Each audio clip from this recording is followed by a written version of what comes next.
Olá pessoal, eu sou a professora Estela e hoje nós vamos bater um papo sobre família. Olha ali na tela. Enquanto eu me preparo para ler os objetivos da nossa aula, eu queria que vocês refletissem sobre o que é família para vocês, tá? Pensem sobre isso. Aí nós vamos ler os objetivos da aula, depois a gente começa a retomar, ok? Então vamos lá, à tela, os nossos objetivos. Primeiro, nós vamos tentar conceituar família e vamos questionar alguns velhos conceitos.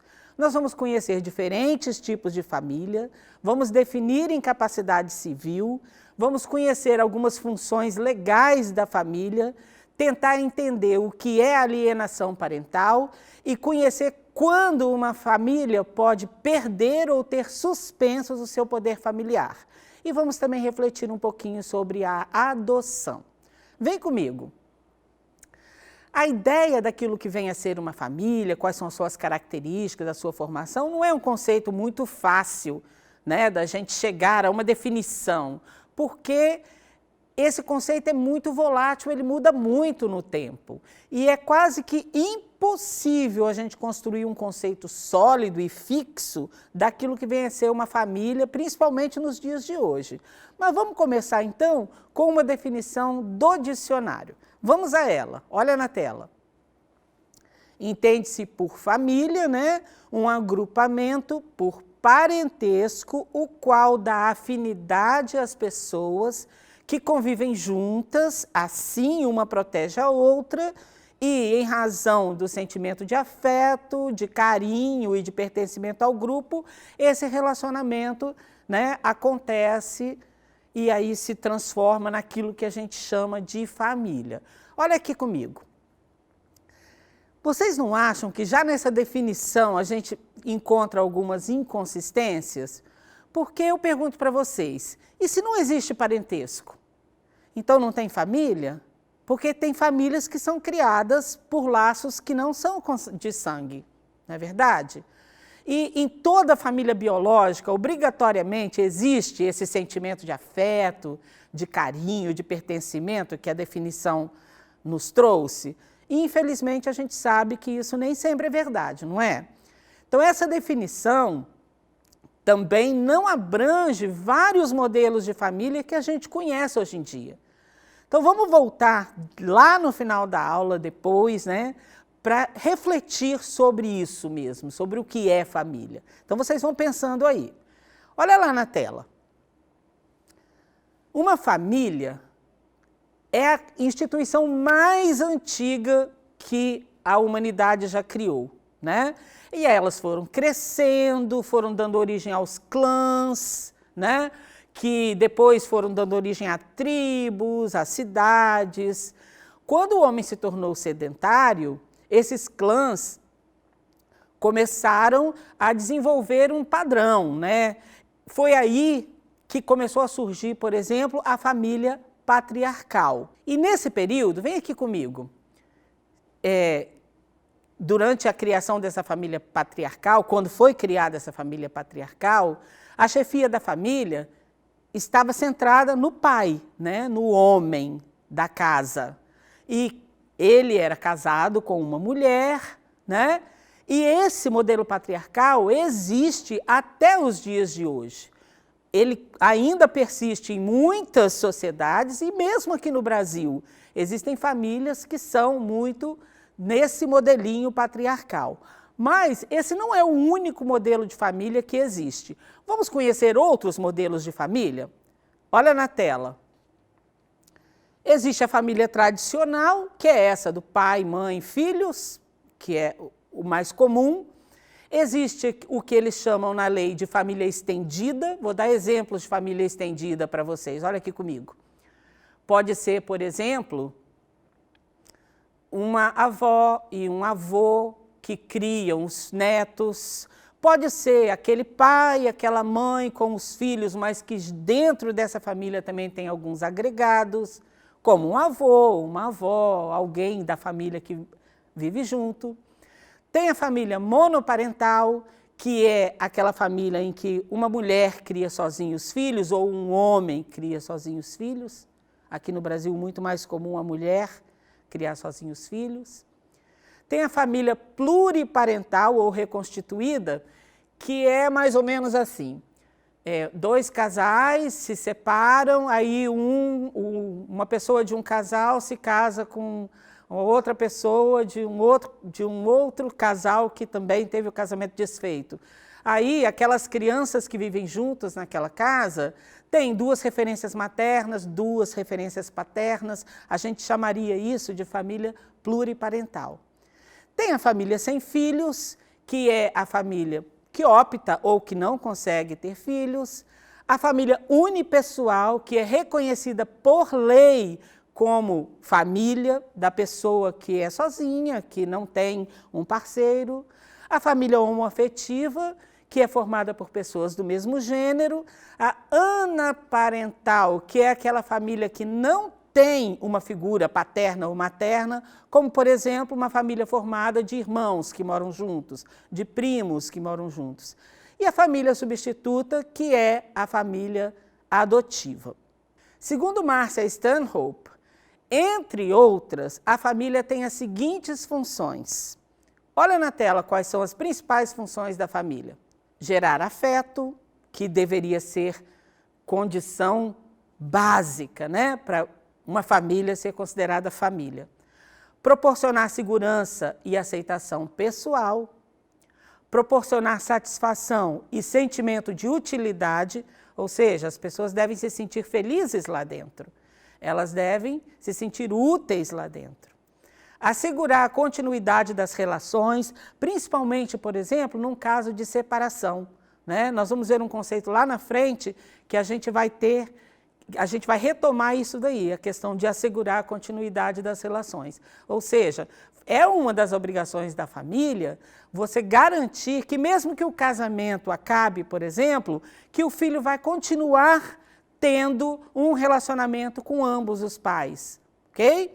Proporcionar estabilidade e socialização, impor autoridade e sentimento daquilo que é correto. Aqui, gente, não confundindo autoridade com autoritarismo, né? E proteger a saúde dos seus membros, entre outras, tá, gente? A família tem outras funções. Vem aqui comigo. Vale a gente ressaltar que essas obrigações que a gente mencionou lá, que geralmente a gente pensa que são obrigações dos pais para com os filhos, porque aí vou passar para vocês um conceitinho importante, que é o conceito de incapacidade civil.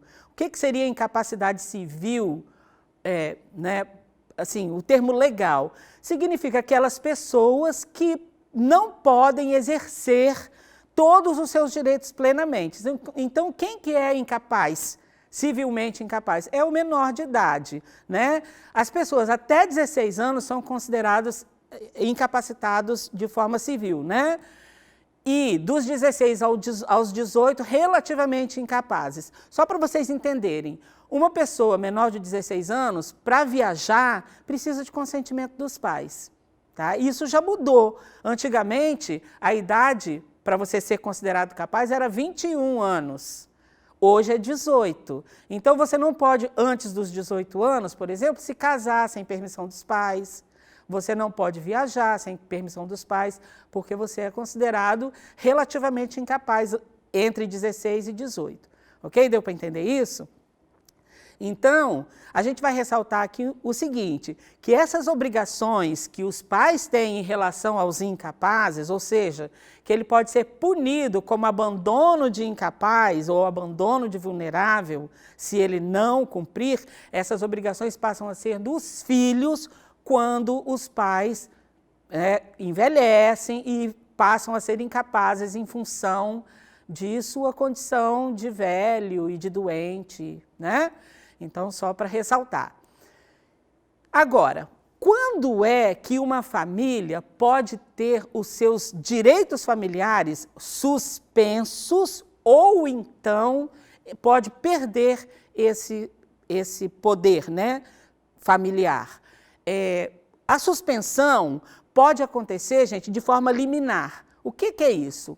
Assim, um juiz recebe uma denúncia de que tem uma criança sofrendo maltrato, por exemplo. Antes de realmente decidir se a criança tem que ser afastada definitivamente da família, ele pode lançar mão de uma liminar e afastar aquela criança temporariamente, ok? Só por uma liminar. Mas a suspensão definitiva, ou seja, a destituição, isso tem que passar por um processo de julgamento, aí é jurídico. Deu para entender? Vamos ver quando que acontece a suspensão. Olha lá na tela. Primeiro, quando o pai ou a mãe abusar da autoridade, faltando aos deveres e a eles inerentes ou arruinando os bens dos filhos. Se isso acontecer, eles vão suspender a guarda até que se decida o que vai fazer. Ou quando o pai e a mãe forem condenados por uma sentença irrecorrível, em virtude de um crime cuja pena exceda 2 anos de prisão. Um exemplo, uma mulher de uma família monoparental, ela foi condenada a 2 anos e meio de prisão, né? Eles vão tomar a guarda do filho dela temporariamente. Depois ela pode voltar a ter a guarda desse filho. E no caso de alienação parental, o que é alienação parental? Vem comigo. Alienação parental, gente, é quando há uma interferência de um dos pais, ou o pai ou a mãe, que faz com que aquela continuidade do relacionamento entre o filho e o outro, e o parceiro que se separou, né, no casamento, não aconteça. É importante que os pais lembrem daquela obrigação que nós falamos lá atrás, de garantir essa continuidade de relacionamento. Então, se um pai ou uma mãe fazem pressão psicológica, lavagem cerebral na cabeça do filho para que ele crie uma raiva do outro, isso se chama alienação parental. E se for comprovado, o cônjuge que tem a guarda do filho pode perder ou ter ela suspensa temporariamente, ok? Agora vem aqui comigo. Nesses casos, como eu falei, a suspensão da guarda pode acontecer. Mas e quando que uma família pode ser julgada, né, ou pode perder, por lei, o poder familiar sobre os filhos? Só ressaltando aqui, antigamente, eles falavam poder pátrio, porque era o poder do pai. A família patriarcal colocava o poder, né, de decisão sobre a família no pai. Hoje eles falam poder familiar, eles falam os direitos familiares, ok? Para incluir a mãe nessa história também. Então vamos ver quando é que acontece a perda do poder familiar. Olha na tela. Gente, primeiro, nos casos óbvios. Se o pai morre, é óbvio que ele vai perder o poder, mas está lá na lei. Se o filho morre, também ele perdeu o poder sobre o filho, óbvio. O segundo caso é a maioridade. Você faz 18 anos, é óbvio que você é dono do seu nariz, entre aspas, né? Porque a gente sabe que dono do nariz é quem paga suas contas, né? Na verdade. E a maioria dos que têm 18 anos ainda são maiores na lei só, né? Mas eles são responsáveis pelos seus atos. O terceiro caso que eu quero mencionar é a emancipação voluntária. O que é emancipação? A partir dos 16 anos, os seus pais podem voluntariamente te emancipar. Aí você se torna maior de idade perante a lei em função desse processo de emancipação. E você se torna capaz e os pais não têm mais direitos de decisão sobre a sua vida. Agora vem as coisas sérias, né? Quando o pai ou a mãe castigar imoderadamente o filho, então em casos de violência doméstica, uma coisa assim repetitiva, muito abusiva mesmo. Quando eles abandonam, eles chamam isso de abandono de incapaz, não alimentam, não cuidam, deixam, né, soltos, não cuidam. Quando praticam atos contrários à moral e aos bons costumes e reincide, né, nessas faltas. Então aqui é o caso de que a gente sabe que existe de abuso sexual, de estupro, né, coisas muito sérias que a gente sabe que infelizmente acontece. No caso dos pais permitirem que os filhos trabalhem em locais que são nocivos à saúde ou que sejam contrários também à moral e bons costumes. A gente tem casos de pais que prostituem filhos, né? Então, se isso for descoberto, por exemplo, ele pode perder a guarda. E no caso da adoção, porque a partir do momento em que uma criança é legalmente adotada, é muito difícil de que você consiga que a lei restitua esse poder à família consanguínea. Mas, vem aqui comigo, eu queria que vocês tentassem pensar junto comigo o que acontece quando uma criança ou um adolescente é retirado da sua família. O que diz a lei?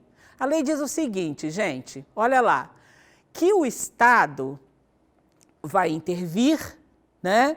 Mas ele vai primeiro intervir se despindo de tudo quanto é preconceito daquilo que a gente considera uma família ideal. Porque ele sabe que as famílias nem sempre são ideais, tá? Mas ele vai ter sempre em mente a preservação dos direitos da criança e do adolescente. Sempre em mente aquilo que é melhor para a criança e para o adolescente. Antes de simplesmente afastar, eles tentam colocar essa criança ou esse adolescente numa família estendida, aquilo que nós vimos lá. Ou com os tios, ou com os avós. Tentam colocar em casas onde eles já têm algum tipo de vínculo, né? Se eles não conseguem isso e realmente for absolutamente necessário afastá-lo da família, aí eles colocam essa criança ou esse adolescente no acolhimento institucional, enviam eles para uma casa de acolhimento, ok? Vem comigo. E agora eu queria que vocês observassem comigo aqui quais são os dramas que essas crianças que vão parar nessas casas de acolhimento passam. Elas são super bem tratadas, as casas são muito bem preparadas para recebê-las, tá? Mas não é, elas chegam num ambiente onde elas não conhecem ninguém, onde elas têm que reconstruir laços, tá? E aí eu vou passar uns dados muito chocantes para vocês. Vocês sabiam, por exemplo, que a lista de crianças e adolescentes que estão à espera de um lar é menor do que a lista de pessoas que querem adotar? Então eu pergunto, por que será que a matemática não fecha? Sabe por quê, gente, que não fecha? Porque a maioria desses que querem adotar traçam um perfilzinho lá. Eles querem a criança, né, ideal. Eles querem uma criança até 4 anos. Alguns ainda colocam a raça, que querem brancas, né? Crianças que não tenham nenhum tipo de problema de saúde. Ou seja, eles querem garantias que nem o filho biológico traz para a gente, né? Nem Papai Noel garante isso daí, correto? Então, muitas dessas crianças que estão lá em situação de acolhimento não estão nesse perfil, a maioria não está nesse perfil. A maioria já tem mais de 9 anos de idade, né?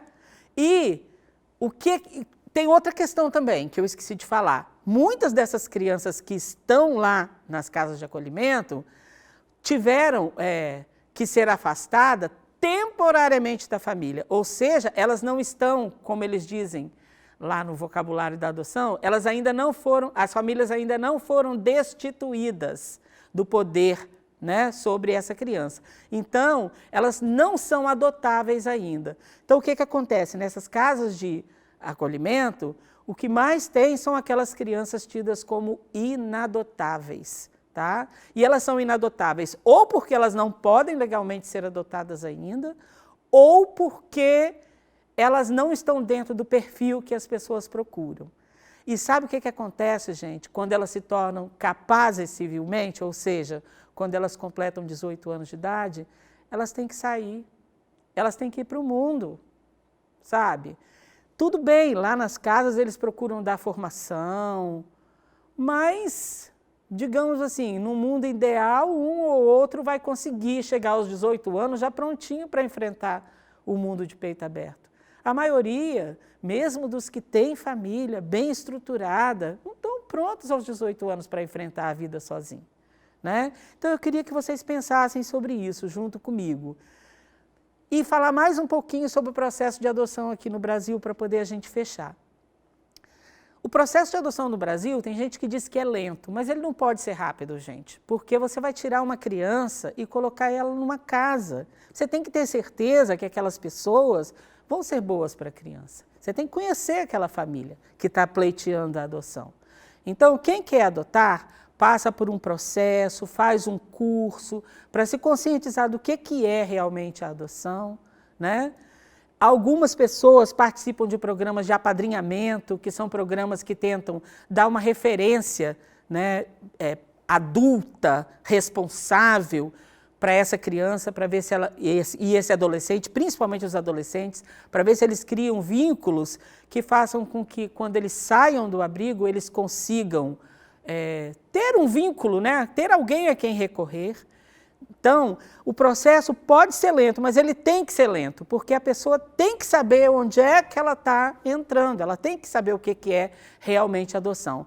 Entretanto, pessoal, a lei de adoção no Brasil, apesar de ser lenta, é muito democrática. Praticamente qualquer pessoa considerada apta à adoção pode adotar. Pessoas solteiras podem adotar, tanto homens quanto mulheres. Casais de todos os tipos podem adotar, heterossexuais ou homossexuais. Praticamente não há impedimento legal desde que você passe por todo o processo e seja considerado apto. Você não precisa ser rico, você só tem que ter uma condição satisfatória para cuidar de uma criança.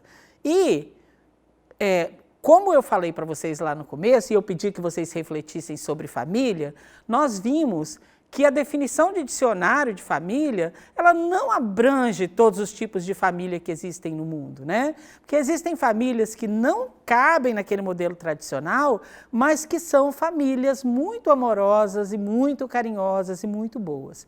Então, como o dicionário não deu conta para definir, vamos à poesia. Vamos ouvir o Braulio Bessa, que diz que família é quem sabe amar, respeitando o diferente.